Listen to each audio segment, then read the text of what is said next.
Safari holidays have simply blown us away and far exceeded our expectations. They are truly holidays of a lifetime, but there are aspects of safari holidays that we wish we knew before we travel for the first time. So in this video, we will share 10 top things to know before you book your first safari holiday. Our first tip is that if you've opted for a safari with game drives, one thing you need to be aware of is that these typically start early in the morning. This makes perfect sense, of course, and increases your chances of seeing the wildlife that you've travelled to see. Forget the lazy lie-ins and be up at sunrise to wonder at the animals rising from their own slumber to eat and drink at the start of their own days. And committing to being up at the crack of dawn will reward you with some of the greatest wildlife encounters. And if you do like your sleep, don't worry, because you'll typically get time to sleep or chill later in the day, out of the blazing African sunshine. Now tip 2, mosquitoes are a blight across Africa and of course can carry disease.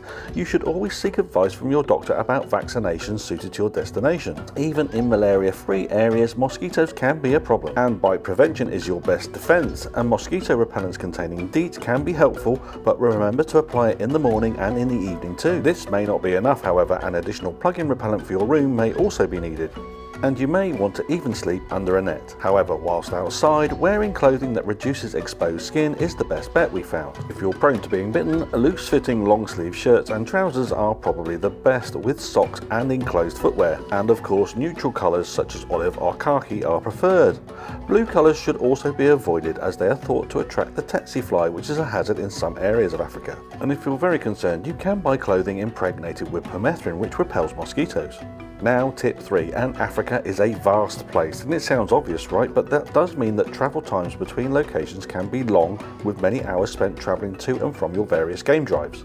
And this is something you should be prepared for and have a strategy for whiling away time whilst on a coach or minibus. Tip 4 now, and game drives themselves are amazing and take you deep into the African wilderness to see the amazing wildlife. And the game reserves themselves are crisscrossed with tracks and roadways to take you to the favoured locations of the animals so that you can see them in their natural habitat. However, these tracks and roadways do vary in their construction and condition. We experience smooth tarmac roadways to offbeat tracks littered with rocks and boulders. These rough tracks can take you to some of the remotest locations, and the journey there on these tracks can be a very bumpy thrill ride. The frequent jolts as the Jeep lurches over the rocks, ditches and potholes is quite an experience for your body, and our guides refer to it as the African massage. And on the roughest tracks, it certainly does feel like you're getting a massage. If you have a medical condition that could be affected by such sudden vehicle movements, you may want to inquire about the actual game drives you'll experience and inquire about the routes, roads and tracks that the Jeeps will follow. Some game drives follow better made roads and can spare you any discomfort, so it can pay to do your research if you're concerned about any possible impacts on your health. Next, think about where you're going to be based, and you're typically in the middle of nowhere, and this can mean that you are effectively captive in the resort with little opportunity to explore surrounding areas on your own. This may sound obvious, and who would want to be exploring in countryside where you're definitely not top of the food chain? You are also with a group of fellow travellers with few opportunities to escape them. But if, like us, you are lucky enough to be travelling with a group of like-minded and fun explorers, then this isn't a problem. However, some resorts do offer safe walking trails and areas and activities that you can self-explore, and it's worth inquiring about these if you feel at some point you'll need to recharge your social batteries and get time on your own. Back now on the theme of sleep, and with high daytime temperatures comes an increased risk of nighttime storms, and this of course can also affect your sleep if you're not used to such climates. And adjusting to a daytime routine of grabbing some sleep when you can is a good way of avoiding fatigue and tiredness, and this of course can mean that you're able to make the most of those early morning game drives. Storms can also cause power cuts and lost Wi-Fi, so you shouldn't expect continuous connectivity being in such a remote location.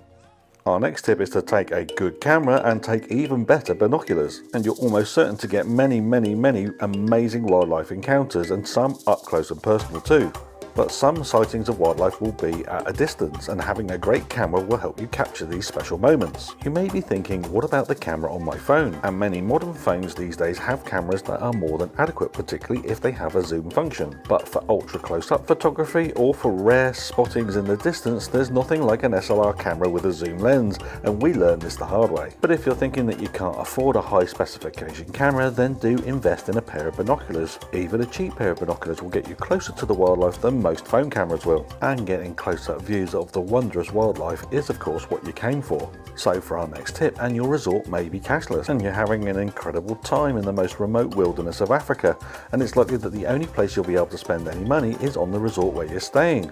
And why would they want to hold reserves of cash when cashless options are available to them? So you don't need as much cash as you think, as most of your daily spend can be paid on a credit or debit card. However, a small amount of cash can be helpful if you want to tip your guides, bar staff or other resort staff, and also can be helpful if you visit any local craft markets on the way back from a game drive. And it is worth checking the tipping policy for the resort or holiday that you're planning to take.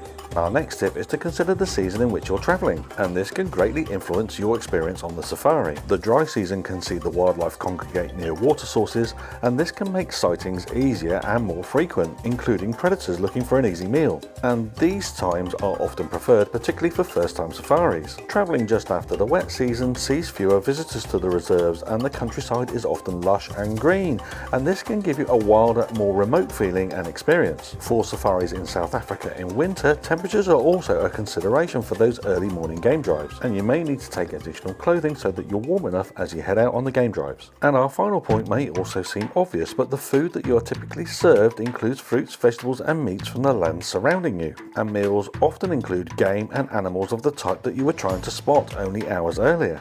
For meat lovers, this means that you'll be trying meat like kudu, impala and warthog, and for vegetarians you'll be encountering locally grown produce and vegetables that may be very different from your normal diet. For us, we found this part of the experience, and we've always found African cuisine to be delicious. So that's it, and they are our 10 top tips and things to think about if you're considering booking your first ever safari holiday. And these are truly memorable holidays that will give you enrichment and joy with memories to last a lifetime. Thanks for watching. If this video has made you consider taking a safari, why not let us know in the comments below? And if you'd like to see more adventures on this safari or on our travels around the world, why not subscribe? It was really appreciated. Thanks very much.